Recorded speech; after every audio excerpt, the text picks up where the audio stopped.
Ang anghel ng Panginoon ay nagbalita kay Santa Maria. At siya'y naglihi, lalang ng Espiritu Santo. Aba, Ginoong Maria, napupuno ka ng grasya. Ang Panginoong Diyos ay sumasa iyo. Bukod kang pinagpala sa babaeng lahat, at pinagpala rin naman ang iyong anak na si Jesus. Santa Maria, Ina ng Diyos, ipanalangin mo kaming makasalanan, ngayon at kung kami mamamatay. Amen. Darito ang alipin ng Panginoon. Maganap nawa sa akin, ayon sa wika mo. Aba, Ginoong Maria, napupuno ka ng grasya. Ang Panginoong Diyos ay sumasa iyo. Bukod kang pinagpala sa babaeng lahat, at pinagpala rin naman ang iyong anak na si Jesus. Santa Maria, Ina ng Diyos, ipanalangin mo kaming makasalanan, ngayon at kung kami mamamatay. Amen. At ang Verbo ay nagkatawang tao. At nakipamayan sa atin. Aba, Ginoong Maria, napupuno ka ng grasya. Ang Panginoong Diyos ay sumasa iyo. Bukod kang pinagpala sa babaeng lahat, at pinagpala rin naman ang iyong anak na si Jesus. Santa Maria, Ina ng Diyos, ipanalangin mo kaming makasalanan, ngayon at kung kami mamamatay. Amen. Ipanalangin mo kami, o Santang Ina ng Diyos. Nang kami maging dapat na makinabang sa mga pangako ni Jesucristong Panginoon. Manalangin tayo.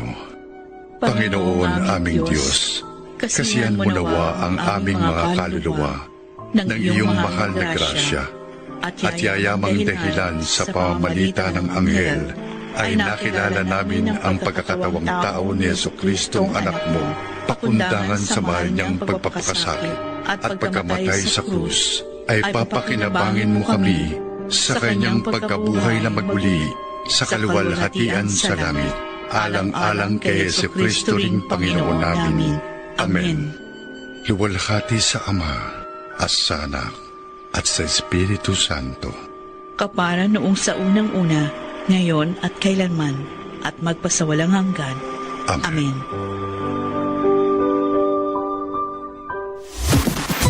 Lahat ng drama, tawanan, balita, at all-time favorite music hits. On air, online, on the ground. Sa lungkot at ligaya, kami pa rin ang inyong kasama.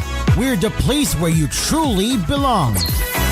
Mula sa TVH Group of Networks, ito ang inyong himpilan. Ito ang inyong tahanan. Number 1 sa Mega Manila.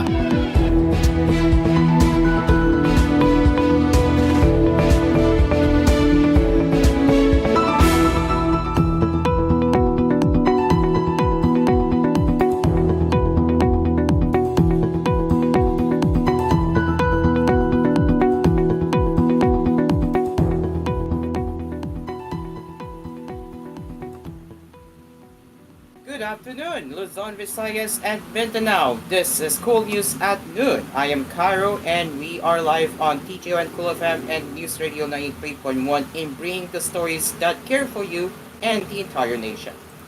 As the Philippines celebrates its Independence Day, President Ferdinand Marcos Jr. on Independence Day said that freedom must be defended and upheld, warning that its greatest enemy is apathy toward national issues. In his speech during the 127th anniversary of the proclamation of Philippine independence at Quirino Grandstand on Thursday, Marcos also paid tribute to the nation's forefathers who fought for freedom. Sa kanilang sakripisyo, unti-unting umusbong ang Republika ng Pilipinas. Ngunit sa batang edad ng kasaysayan ng ating bansa, hinarap natin ang hamon ng digmaang pandaigdig, ang krisis sa langis, ang globalisasyon. Sa harap ng lahat ng mga hamon na ito, unti-unting lumakas at naging isang ang ating bansa. Pinagtibay ng apoy, ng sakripisyo at ng luha. Ngayon, malaya nating na ipapahayag ang ating saloobin ng walang kinakatakutan at malayang nagagawa ang naisin na walang iniiwasan. Dahil sa bagong Pilipinas, hindi kasalanan ang pagbibigay ng opinyon. At lalong hindi mali ang kritisismo. Bagkus ito ang nagbibigay buhay at kinang sa ating demokrasya. Ngunit ang kalayaan at ang demokrasya, tulad ng pag-ibig sa tinubuang lupa, kailangang inaalagaan, binabantayan at ipinaglalaban. Dahil ang totoong kalaban ng kalayaan ay ang pagiging manhid. Manhid sa hinain ng taong bayan, manhid sa kalagayan ng ating kapwa, manhid sa kapanganan ng ating bansa. Tayong mga kagawad ng pamahalaan, mga tagapagmana ng kalayaan, huwag nating sayangin ang pagkakataon at tiwalang ipinagkaloob sa atin. Pananagutan, yan ang sigaw ng sambayanan. Pananagutan natin hindi lang ang mga umaabuso sa tungkulin, maging ang mga nagkukulang sa paglilingkod. Dahil mas madadama ng Pilipino ang kalayaan kung may pagkain sa hapag, may maayos na transportasyon, may gamot para sa mga may sakit, at may dignidad ang bawat manggagawa. At sa mga kapwa kong Pilipino, patuloy natin ipaglaban ang ating kasarinlan.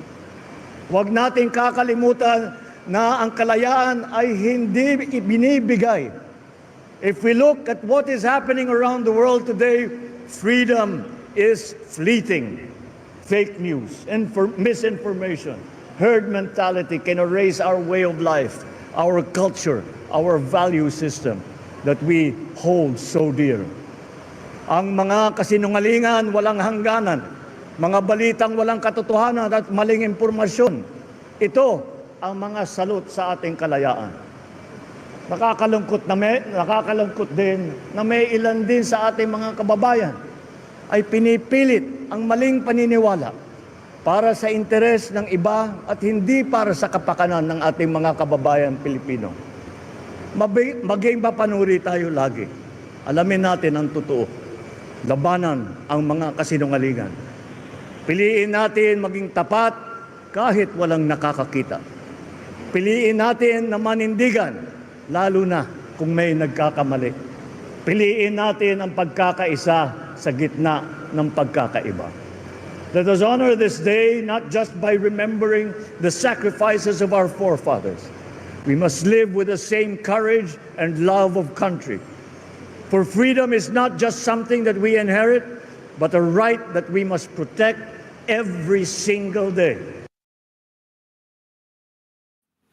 That was the entire Independence Day speech from President Ferdinand Marcos. In the other news, Vice President Sara Duterte urged Filipinos not to surrender our freedom to traitors during the 127th Independence Day celebration on Thursday. In a video message, Duterte emphasized that the country did not gain independence only to suffer gain again, nor did Filipinos earn the freedom to lose our rights again and become slaves to a few.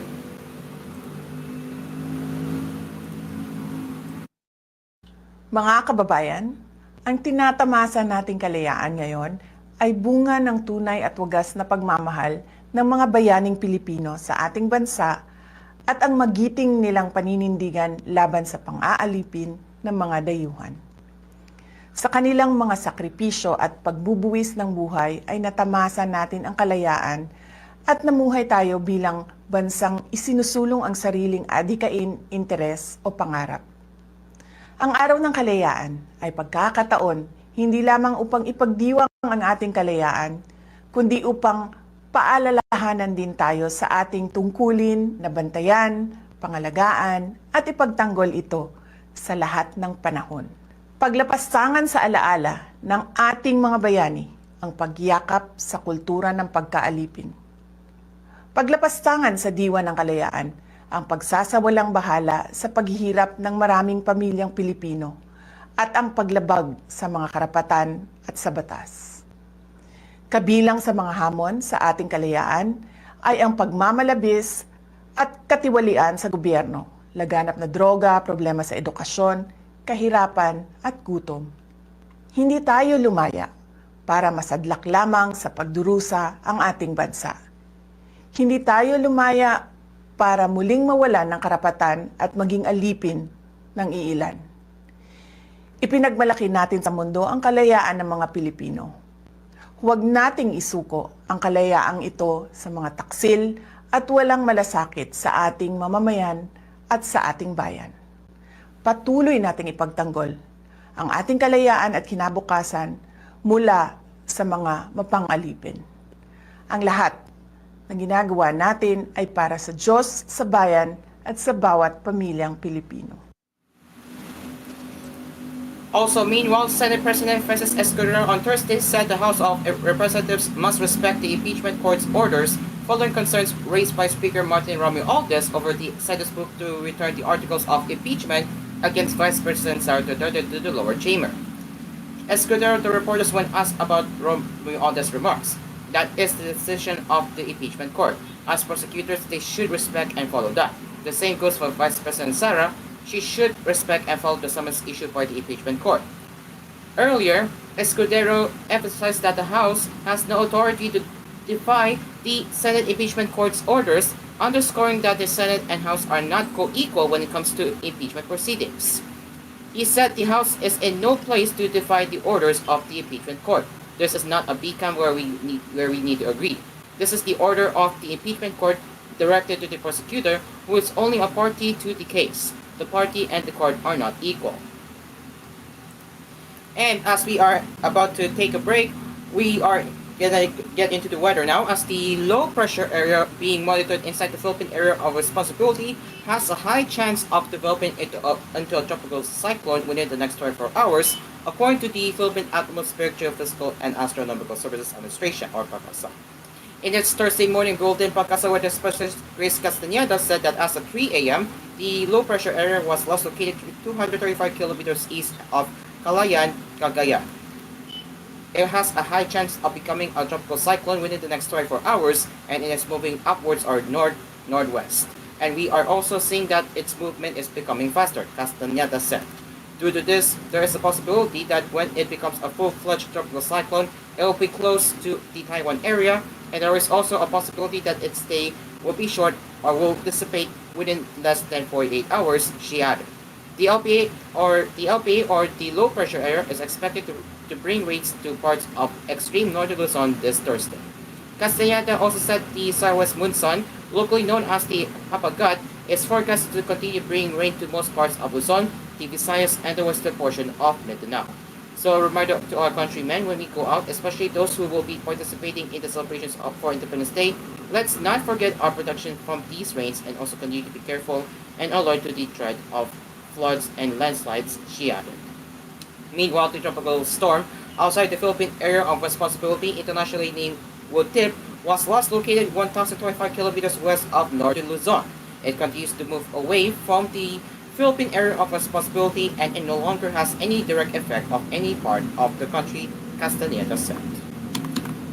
This is koolNews at noon. It is now 12:14 in the afternoon as we will continue to bring you the latest news headlines that care for you on koolNews at noon right here after the break. Stay along with us.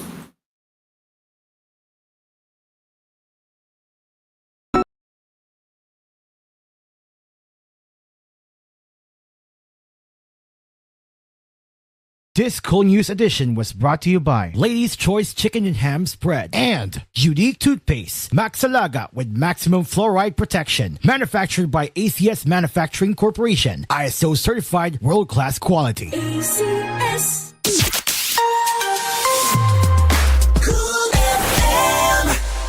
Dimples Romana po, tinatanggap ang award for Best Supporting Nanay. Ang suporta ko sa pagbibigay ginhawa, Generica Drugstore. May maalagang pharmacist, mapipigyan ka ng alternative generics na singpisa ng branded sa presyong abot kaya. Up to 85% ang matitipid. May libreng konsulta pa with partner doctors. Tara na sa Generica Drugstore. Suporta natin sa ginhawa. Ginhawang Generica. If symptoms persist, consult your doctor. Tignan sa ilalim ng cap o selyo ng Ginebra products at i-claim ang price sa partner outlets. Runs from March 15 to July 31 per DOH FDA CFRR permit number 0017 series of 2025. Drink responsibly. Tayo na sa EO. Tayo'y magpatingin. Tayo na sa EO. Sila'y eksperto at magagaling. Tayo na sa EO.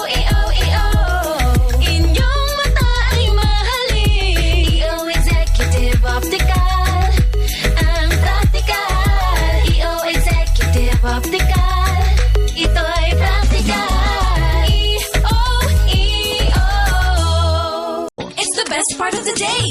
Pahinga sa Eurotex that you can lean on. Pagaling sa Eurotex that you can lean on. Panaginip sa Eurotex that you can lean on. Ano mang pangarap mong trip, Eurotex is the foam brand you can lean on. Trusted ng buong nation since 1968. Pagising ako sa Eurotex that you can lean on. Para good mood, Eurotex, the sleep specialist. Husay malasakit, iaalay sa alagang Unilab. Husay malasakit, iaalay sa alagang Unilab yan. For 80 years, ito ang alagang Unilab para sa'yo. Alagang Unilab yan.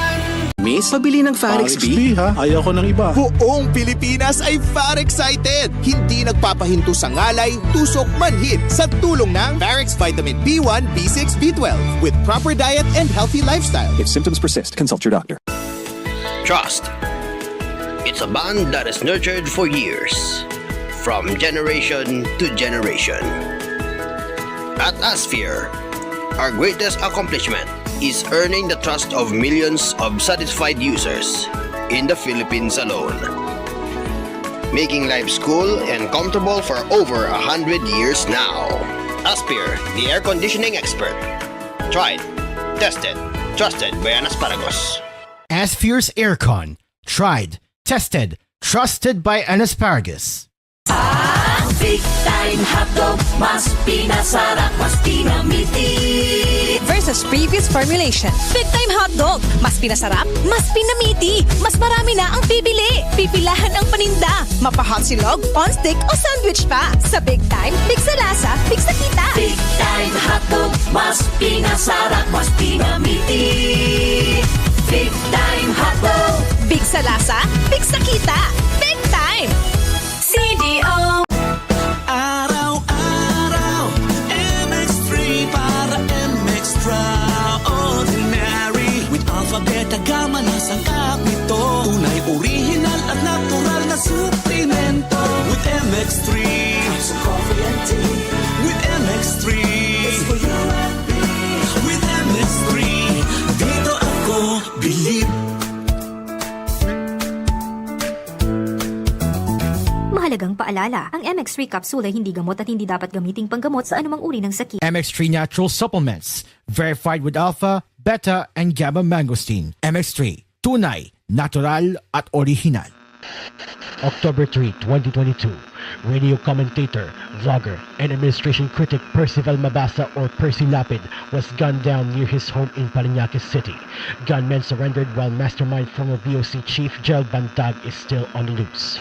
May 31, 2023, Crescenciano Chris Bundokin, known for his local commentary on DWXR 101.7 Kalahi FM in Calapan, Oriental, Mindoro, was shot outside his home by gunmen riding the motorcycles.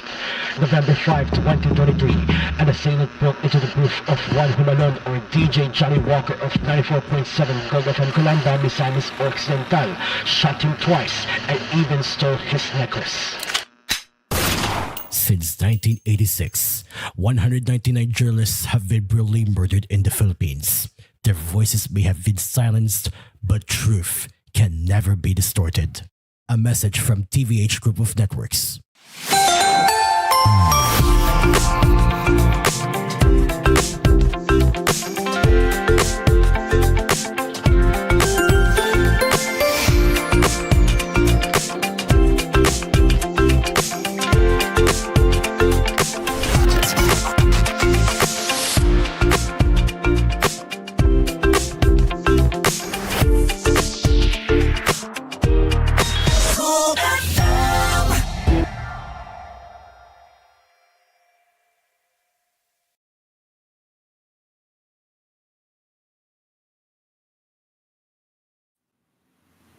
Welcome back to Cool News at Noon. It is now 12:21 in the afternoon as we are heading over to international headlines now. Elon Musk, the world's richest person and Donald Trump's former advisor, said Wednesday he regretted some of his recent criticisms of the US president after the pair's public falling out last week. Musk wrote on his social media platform X in a message that was received favorably by the White House. I regret some of my posts about President Donald Trump last week. They went too far. Musk's expression of regret came just days after Trump threatened the tech billionaire with serious consequences if he sought to punish Republicans who vote for a controversial spending bill. The blistering breakup, largely carried out on social media before a vivid public since Thursday last week, was ignited by Musk's harsh criticism of Trump's so-called big beautiful spending bill, which is currently before Congress. Some lawmakers who were against the bill had called on Musk, one of the Republican Party's biggest financial backers in last year's presidential election, to fund primary challenges against Republicans who voted for the legislation. Trump, who also branded Musk disrespectful, told NBC News on Saturday without specifying what those consequences would be. He will have to pay very serious consequences if he does that. Trump also said he had no desire to repair his relationship with the South African-born Tesla and SpaceX chief, and that he has no intention of speaking to him. But after Musk's expression of regret, White House Press Secretary Caroline Leavitt told reporters that Trump was appreciative, adding that no efforts had been made on the threat by Trump to end some of Musk's government contracts. The president acknowledged the statement that Elon put out this morning, and he is appreciative of it, Leavitt said. According to the New York Times, Musk's message followed a phone call to Trump late on Monday night. Vice President J.D. Vance and Chief of Staff Susan Wiles had also been working with Musk on how to broker a trade with Trump, the report said. In his post on Wednesday, Musk did not specify which of his criticisms of Trump had gone too far. The former allies had seemed to cut ties amicably about 2 weeks ago, with Trump giving Musk a glowing send-off as he left his cost-cutting role at the so-called Department of Government Efficiency, or DOGE. But the relationship cracked within days, with Musk describing the spending bill as an abomination that, if passed by Congress, could define Trump's second term in office. Trump hit back at Musk's comments in an Oval Office drive, and from there, the road detonated, leaving Washington stunned. Trump later said on his Truth Social platform that cutting billions of dollars in subsidies and contracts to Musk companies would be the easiest way to save the U.S. government money. U.S. media have put the value of the contracts at $18 billion. With real political and economic risk to their falling out, both already appeared to inch back from the blink on Friday, with Trump telling reporters, "I just wish him well," and with Musk responding on X, likewise. Trump had spoken to NBC on Saturday after Musk deleted one of the explosive allegations he had made during the fallout, linking the president with disgraced financier Jeffrey S. Epstein, who was accused of sex trafficking.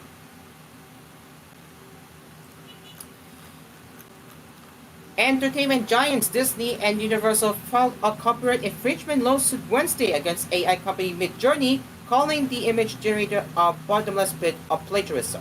The lawsuit is the first major legal battle between Hollywood studios and an AI firm, and follows other suits by independent artists who have sued Midjourney and other generative artificial intelligence makers for using their creative work. The entertainment giants accuse San Francisco-based Midjourney of pirating the libraries and making innumerable copies of beloved characters, including Darth Vader from Star Wars, Elsa from Frozen, and the minions from Despicable Me without permission. The suit, filed in federal district court in Los Angeles, alleges Midjourney used the studio's work to train its image service and generate high-quality reproductions featuring the company's ironic characters. The lawsuit states, by helping insult the plaintiff's copyrighted works and then distributing images and soon videos that bluntly incorporate and copy Disney's and Universal's famous characters without investing a penny in creation, Midjourney is the quintessential copyright-free writer and the bottomless pit of plagiarism. The studios said they approached Midjourney about their copyright concerns before filing the suit, requesting the company implement measures to prevent infringement that other AI companies have adopted. But Midjourney ignored their concerns and is strictly focused on its own bottom line, according to the filing. Instead of stopping its infringement, the studios argued Midjourney continued to release new and better versions of its AI image service. The complainant noted the company generated $300 million in revenue last year through paid subscriptions. The lawsuit provides ample visual evidence of alleged infringement, showing AI-generated images of characters, including Yoda wielding a lightsaber, Bart Simpson riding a skateboard, Disney's Groot from Guardians of the Galaxy, and Universal's Shrek. Disney and Universal are seeking unspecified monetary damages and a preliminary injunction to prevent Midjourney from copying their works or offering its services without copyright protections. Last year, a California federal judge found that artists behind a copyright infringement suit against Midjourney, Stability AI, and other companies had possibly argued these AI companies had copied and stored their work on company servers, allowing the litigation to continue. And as we head over now to the showbiz news, GMA Networks Estafa complaint against Tape Incorporated will be re-raffled to another prosecutor for preliminary investigation after the former did not accept the settlement offer of the production company. According to Betty Quarter Hours on Wednesday, June 11, Tape's offer during the mediation sessions was reportedly not enough to settle its debt to the network, which is demanding 37.9 million pesos from the production company. GMA earlier said that these funds were the airtime fees that were not remitted despite multiple formal demands and were instead used for Tape's operating expenses. GMA had accused Tape of estafa through abuse of confidence following a complaint before the Office of the City Prosecutor in Quezon City in May. The Kapuso Network alleged that the production company misused funds amounting to 37,941,352.56 pesos for their operating expenses. The complainant stems from respondents' failure to remit advertising revenues collected from clients which had been contractually assigned to GMA Network under a 2023 assignment agreement, GMA said in a statement. Named in the complainant are former Tape President and CEO Ramo Jolosos Jr., Chairman Romeo Jolosos Sr., Treasurer Sec Frederick Bullet Jolosos, current CEO Malu Fagar, former Senior Vice President for Finance Michaela Mactoto, and Finance Consultant Zenaida Buenavista. Before we wrap up here on koolNews at noon, we here at the koolNews team and the entire Kool FM team would like to say Happy Independence Day. Yes, today it's Independence Day, and I believe, if I remember correctly, it's the 127th anniversary, not anniversary, but 127th Independence Day. Am I right, guys? Yes, 127th anniversary. So, once again, happy 127th Independence Day here in the Philippines, and I hope we as the Filipinos will continue to strive forward as the time goes by. It is now 1 minute before 12:30, and that will be it for koolNews at noon this afternoon. If you have any news suggestions or feedback you would like to share, you can get in touch with us at tvhthephilippines.news@gmail.com. And coming up next on Kool FM is the Music Zone with DJ Sen. That is the Independence Day special. With that, this has been koolNews at noon. I am Cairo. This is your station. This is home. Good afternoon.